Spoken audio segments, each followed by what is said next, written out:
Hello and welcome back to the workshop. We're working on this massive front door frame, which is going to end up looking like this, which is part of a bigger project I've been involved in for the past few years. And up to now, you've followed progress to this stage here. I've just pushed this part of the frame together, which is the top section up here. And these two outer bits are in place. So today's job is to get these inner jambs tenoned into this transom and then start sorting out all this stuff down the side, so the sill, the little intermediate rail, glazing bars, and this sort of fake top rail that lines up with the door. So if you like your woodworking and want to learn a bit more about joinery, then you're probably in the right place. So just knock it to bits and then we'll start working on that joint.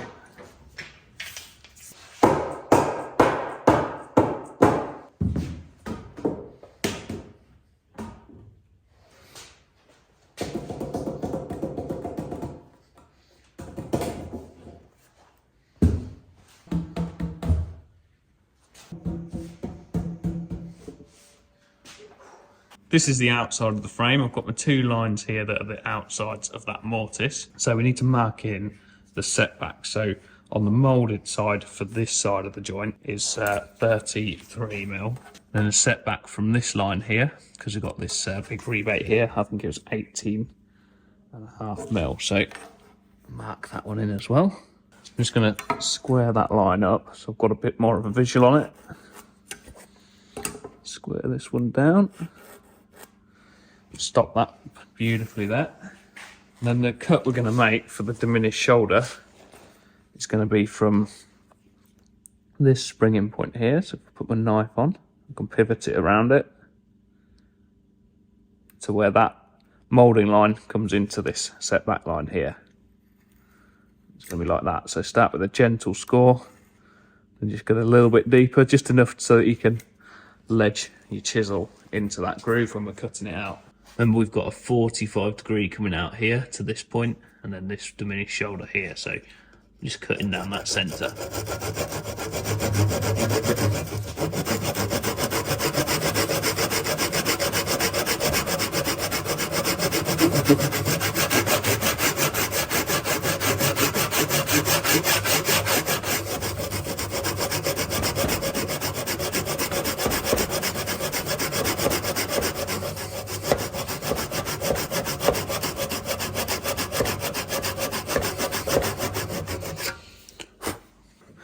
Square this one over because that's what I'm going to be chiseling down.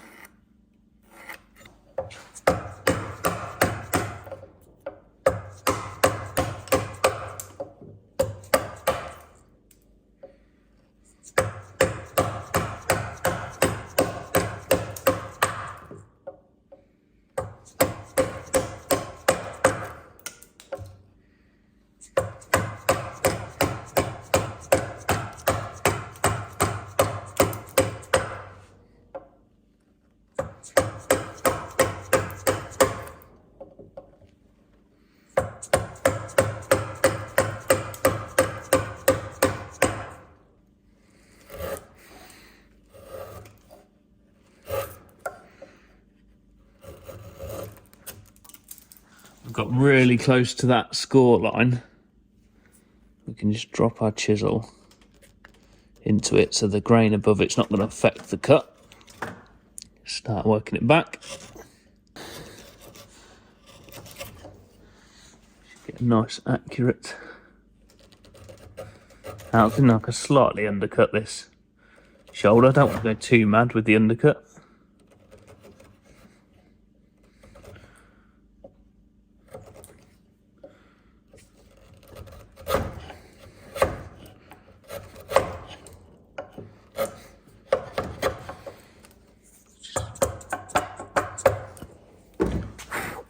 Move that along in the vise. On the other side of the joint, we're doing effectively exactly the same as we were doing yesterday. So 45-degree from the edge of that mortise to that intersection point there. It was 14 mil back from the edge of that moulding, so somewhere there. Just chisel that back.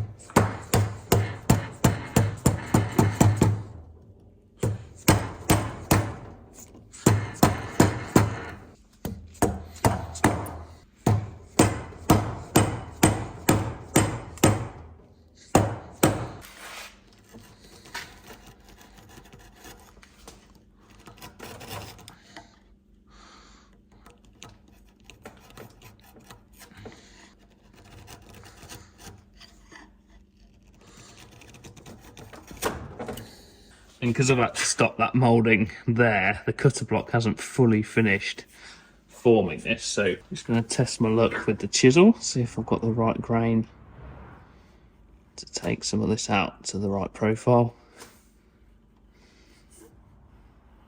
I'm not going to go too mad because I can fettle that in when the other bit is mated to it and get them so they match up nicely, but got to be within so much of the profile so it doesn't look like it flares off in any direction.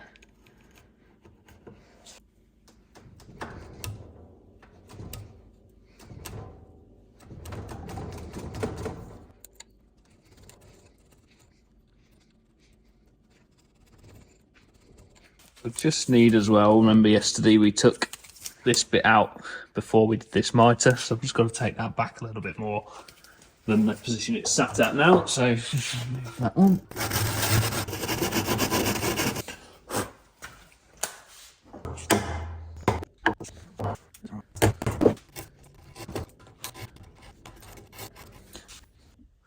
That's that side prepped. I've got to do exactly the same on this side, so I've set that out. I've got my mitred moulding coming around this one and then a rebated section here, so I've set that back.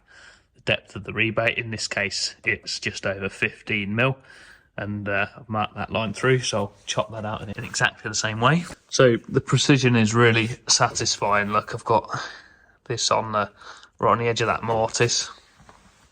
If we cast that perfect edge, because this post is exactly the same thickness as this one, through that 45 mitre, look, it's exactly in line with this one here.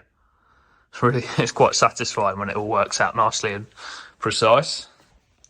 So I've just pushed the upright into that mortise to show you that now the counterpart is going to get cut off this.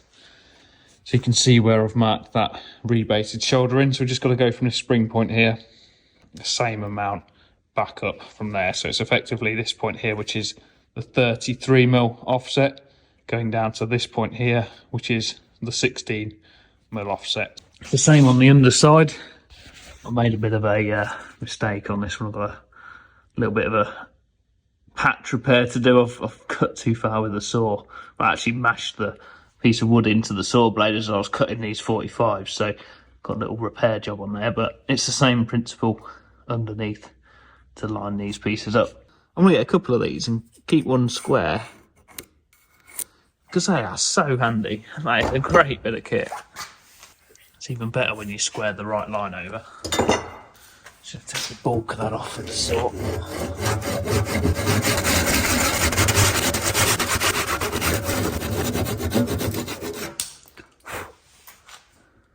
Sharp line by dropping in that knife edge.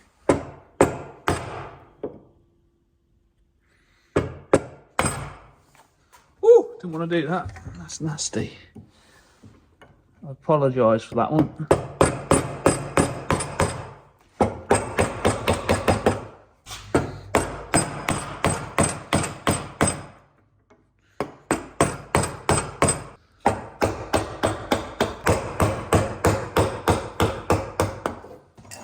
Squiracles is that? It's very nice.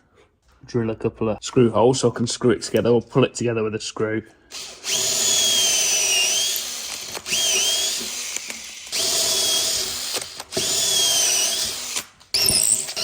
A joint like this is never going to go together perfectly on the first attempt, so save loads of clamping and stuff. I'll just pop a screw in.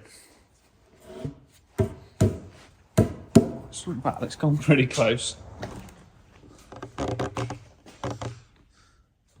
It's not too bad.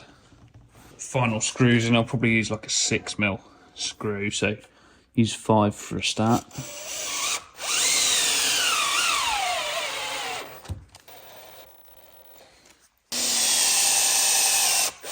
Oh my days, it's not bad actually. I'm just going to take a tiny little bit, sort of to there, nothing further than there on this mitre. And I'll mark what I need to cut off on the underside.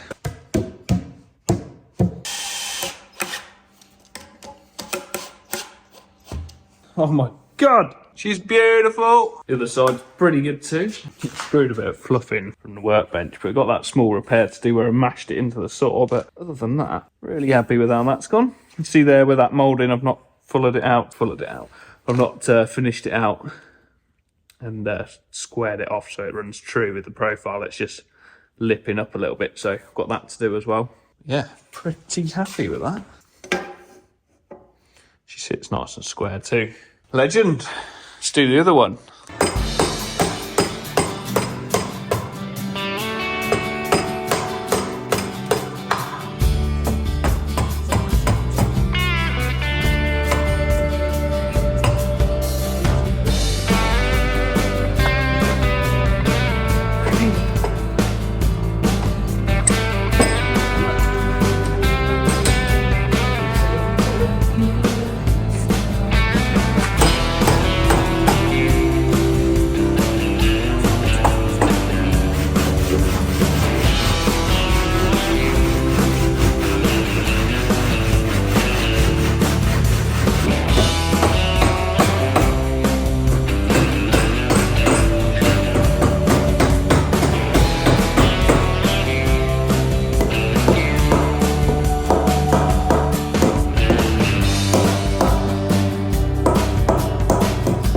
Tenon's a little bit tight in the mortise, so I'm just going to sand that back.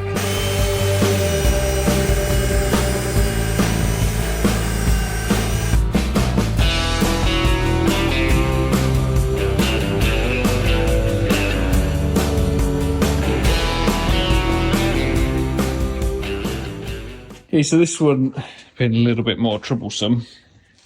See, that's my little mistake there, so we'll repair that in a minute. But still got a little bit of a gap here, so it's got to go in a little bit more. So I'm just going to trim, just marked here with a score line. You see it on these grain here. I've just marked a score line to trim that down to bring it another mil in. And it might need a little bit off this mitre just to shore that up so it's all tight all the way across.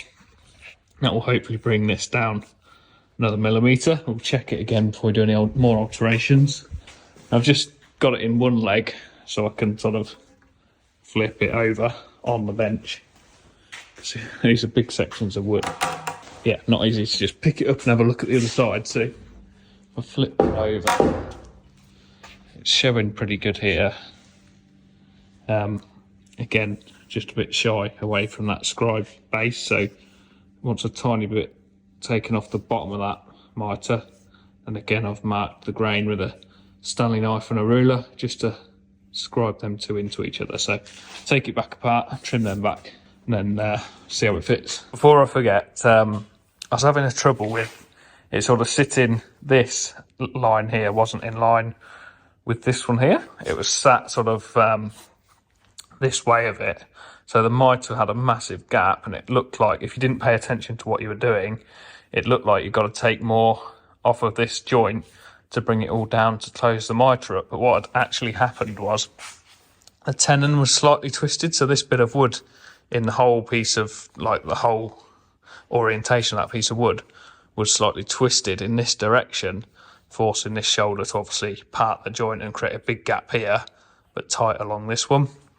And the only reason you can see it is because this setting outline was nice and accurate, and I could see it wasn't lining up. So a little bit of a tweak and a shave off the edge of the tenon brought that back straight, and everything immediately fitted an awful lot better. I've only got a shade to take off there, whereas it was looking like I was going to have to take sort of 1.5 mil off, and then that joint would have been wrong. You open yourself up to a world of pain then, because all these mortises start being wrong if you start taking more and more off of these joints. There we go, we are looking really nice on that one. What a beautiful joint. And we're pretty good over here too. So I've just got to repair this little stitch in here, so I'll do that now. Right, let's get rid of this little monkey.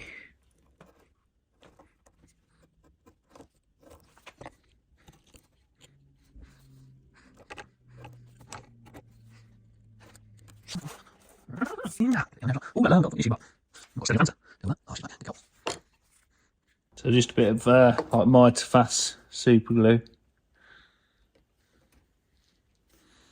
Just gonna hold it there for a few minutes.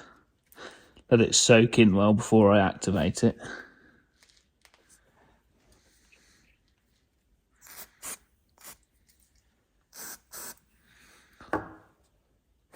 What? I've got to hold it dead steady.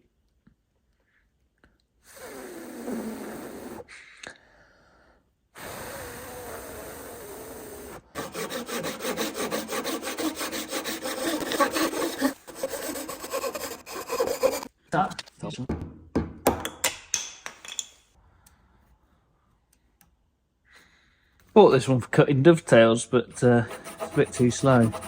I never ended up using it. It's good for this type of job though, where you don't want to crack something that's really fine.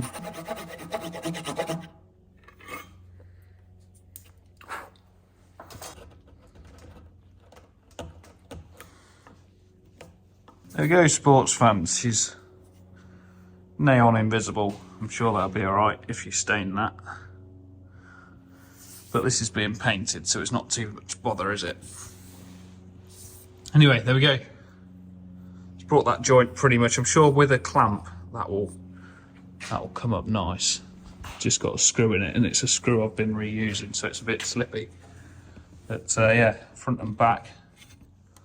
Can't get any more else, it's going to fall off the bench, but yeah, front and back looking beautiful on that one.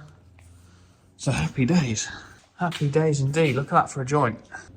So I'll just put this back in the vise and make sure these bead profiles are fully chopped through so they run parallel, because I've had to stop that cutter. They tend to flare up at the end, so just sort that out.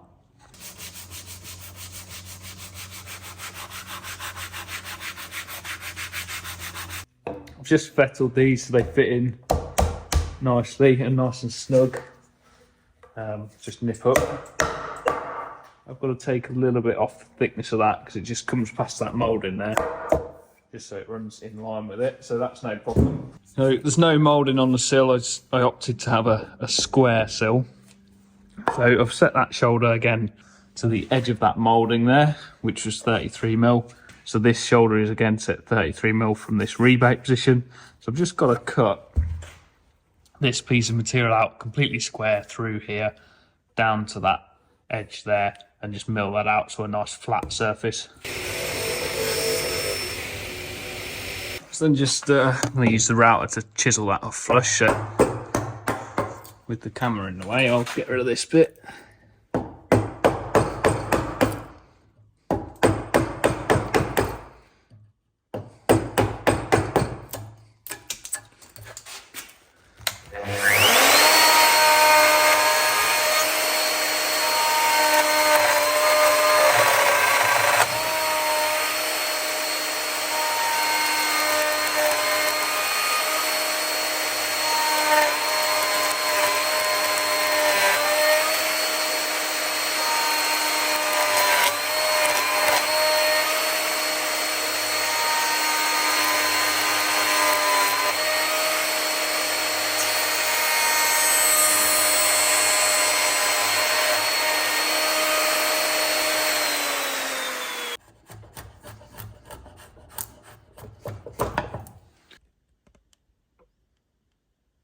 Right then, as a special little treat to close this video out, we'll push this one together before I go home.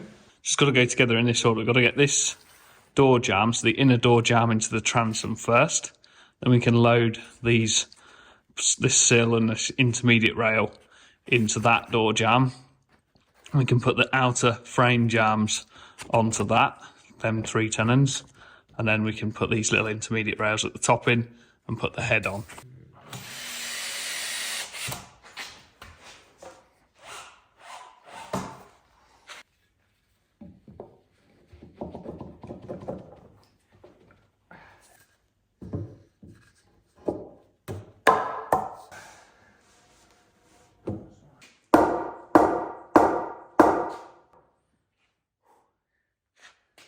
Bouncing now, so go that way.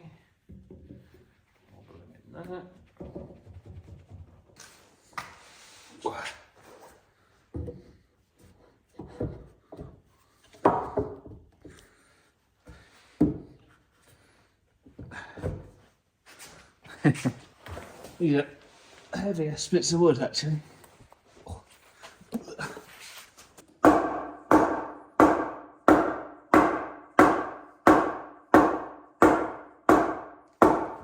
I can't finish putting it together because I went to cut these ends of these tenons off to accommodate these. Tell you what, you can look forward to that in another video. I'll just pop the head on and you can see what it's going to look like from here. That is a seriously impressive door frame. None of these joints, apart from the middle ones, are screwed together. So there's going to be a few gaps in it, but couldn't really have gone much better, to be honest.